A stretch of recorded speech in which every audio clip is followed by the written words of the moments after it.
Anas al-Sharif killed as a Hamas commander, as Israel claims, or a journalist, as media reports say, given no public proof.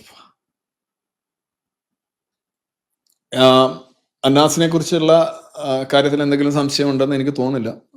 കാരണം പുള്ളി ഈ October 3 ആക്രമണം തുടങ്ങിയതിന് ശേഷം പുള്ളി പല ഘട്ടങ്ങളിൽ പുള്ളിയുടെ ID, അതുപോലെ തന്നെ പുള്ളിയുടെ ഡോക്യുമെന്റ്സ്, സാന്നിധ്യം, ഇതൊക്കെ പലപ്പോഴും IDF അക്നോളജ് ചെയ്തിട്ടുള്ളതാണ്. പിന്നെ സിൻവറുമായിട്ട് നിൽക്കുന്ന ഫോട്ടോ, മിക്കവാറും എല്ലാ ഹമാസ് കേന്ദ്ര സിൻവറൊക്കെ കെട്ടിപ്പിടിച്ചുകൊണ്ടാണ് നിൽക്കുന്നത് പുള്ളി.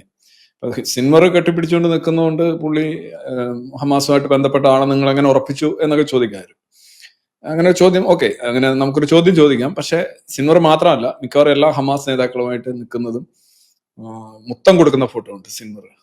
അപ്പം അത്രയൊക്കെ കണ്ണിലുണ്ണിയായ ഒരാള് ഹമാസുമായി ഒരു ബന്ധവും ഇല്ല എന്ന് പറയാൻ കഴിയില്ല. പക്ഷെ ആ തെളിവുകളല്ല IDF ഉന്നയിക്കുന്നത്. IDF ഉന്നയിക്കുന്നത് കൃത്യമായിട്ടുള്ള കണക്ഷൻസ് ആണ്, ഡോക്യുമെന്റ്സ് ആണ്, ഇയാളുടെ സാന്നിധ്യമാണ്, ഇയാളുടെ നിലപാടുകളാണ്.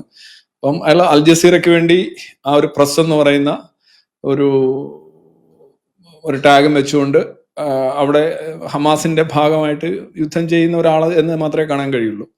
അയാൾ സ്വന്തം നിലയിൽ ചെയ്ത കാര്യം യഥാർത്ഥത്തിൽ ഒരു ഹമാസ് വർക്കാണ് അയാൾ അവിടെ ചെയ്തുകൊണ്ടിരുന്നത്. അപ്പം അതിനകത്ത് എനിക്ക് വലിയ സംശയമൊന്നുമില്ല. അങ്ങനെ കുറെ പേരുണ്ട് അൽ ജസീറയുടെ ഒരുപക്ഷെ അവസാനത്തെ ജേർണലിസ്റ്റ് ആയിരിക്കാം അത് എന്ന് പറയപ്പെടുന്നുണ്ട്. കാരണം അവർ കൊല്ലപ്പെട്ടു എന്ന് പറഞ്ഞവരെല്ലാം തന്നെ ഈ ഡബിൾ വർക്ക് ചെയ്തുകൊണ്ടിരുന്ന ആളുകളാണ്. Media says that Israel killed 200+ journalists. What do you take on this, RC? Of course, അത് അവരുടെ ഒരു ക്ലെയിം ആണ്. എനിക്കതിനെ കുറിച്ച് 200 പേര് കൊല്ലപ്പെട്ടോ എന്ന് എനിക്കറിയത്തില്ല. പക്ഷെ ആരെങ്കിലും കൊല്ലപ്പെട്ടിട്ടുണ്ടെങ്കിൽ നമുക്ക് ഊഹിക്കാൻ കഴിയുന്നത് ജേർണലിസ്റ്റുകൾക്ക് അവിടെ പ്രവേശനമില്ല, വാർ സോൺ ആണ്.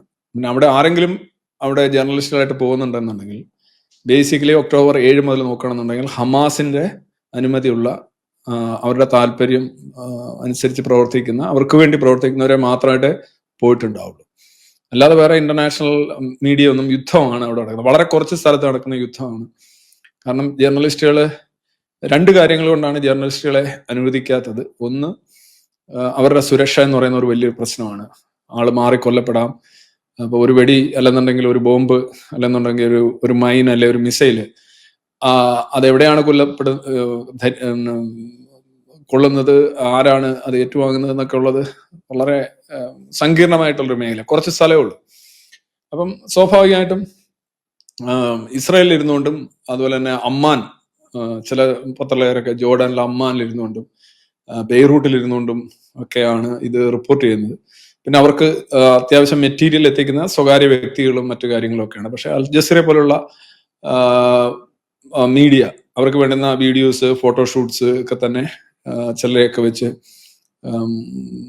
ഞാൻ ഒരിക്കൽ പറയണ്ടായ ഒരു വനിത, ഒരു യുവതി ഇതേപോലെ അവിടുത്തെ പട്ടിണി, അത് ഇപ്പോഴല്ല, ഈ പട്ടിണിയുടെ സമയമല്ല, ഏതാണ്ട് ഒരു 7 മാസത്തിന് മുന്നേ, 7 മാസത്തിന് മുന്നേ അവര് ഇതിനെക്കുറിച്ച് സംസാരിക്കുന്നുണ്ടായിരുന്നു. അവർക്ക് വൈദ്യുതി ഇല്ല എന്ന് പറയുന്നുണ്ടായിരുന്നു, വെളിച്ചമില്ലെന്ന് പറയുന്നുണ്ടായിരുന്നു. പക്ഷെ അവർ നല്ല ഇതേപോലെ ഇതിലും മികച്ച ഒരു ബാക്ക്ഗ്രൗണ്ട് ചെയ്യുന്നതുകൊണ്ടാണ് സംസാരിക്കുന്നത്. നല്ല ക്വാളിറ്റി വീഡിയോ ആണ്. പക്ഷെ ഓൾ കൈൻഡ്സ് ഓഫ് ഗ്രീവൻസസ് ആയിരുന്നു അവർ പറയേണ്ടത്. അപ്പൊ അങ്ങനെയുള്ളവരെയാണ് അവർ ശരിക്കും പ്രൊമോട്ട് ചെയ്തുകൊണ്ടിരുന്നത്. അപ്പൊ അവരെ ആളുകൾ തന്നെയാണ്.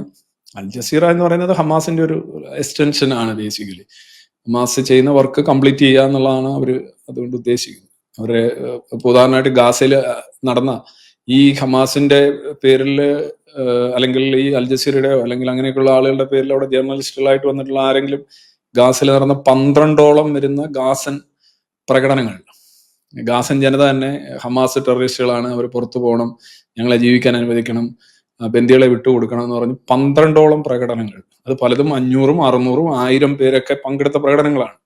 ഇതിനെക്കുറിച്ച് അവസാനം ഗതികെട്ട് BBC വരെ അതിനെക്കുറിച്ച് കൊടുക്കാൻ തയ്യാറായി. എന്നിട്ടും അൽ ജസീറ കൊടുത്തിട്ടില്ല.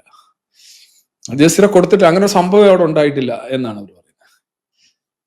ഒരു പാസീവ് റിമാർക്കെങ്കിലും നടത്തേണ്ടതല്ലേ. അപ്പൊ അങ്ങനെയുള്ള പത്രപ്രവർത്തനം എന്ന് പറയുമ്പോൾ അത് ശരിക്കും പത്രപ്രവർത്തനമല്ല, അത് ഒരു ദാവാ പ്രവർത്തനമാണ്. അതാണ് അവരവിടെ നടത്തുന്നത്. 200 പേര് കൊല്ലപ്പെട്ടു എന്നുള്ള നമ്പർ എനിക്കറിയില്ല. പക്ഷെ ഇങ്ങനെ സെലക്ട് ചെയ്ത് വിട്ടിട്ടുള്ള ആളുകൾ, ഹമാസിന് വേണ്ടി പണിയെടുത്തുകൊണ്ടിരുന്ന മതപ്പണി എന്ന് പറയും, അത് എടുത്തുകൊണ്ടിരുന്ന ആളുകൾ കൊല്ലപ്പെട്ടിട്ടുണ്ടാവാം. അവരെ ഹമാസ് ടെററിസ്റ്റുകൾ എന്ന നിലയിൽ തന്നെ ആയിരിക്കാം IDF നീക്കം ചെയ്തിട്ടുണ്ടാവുക.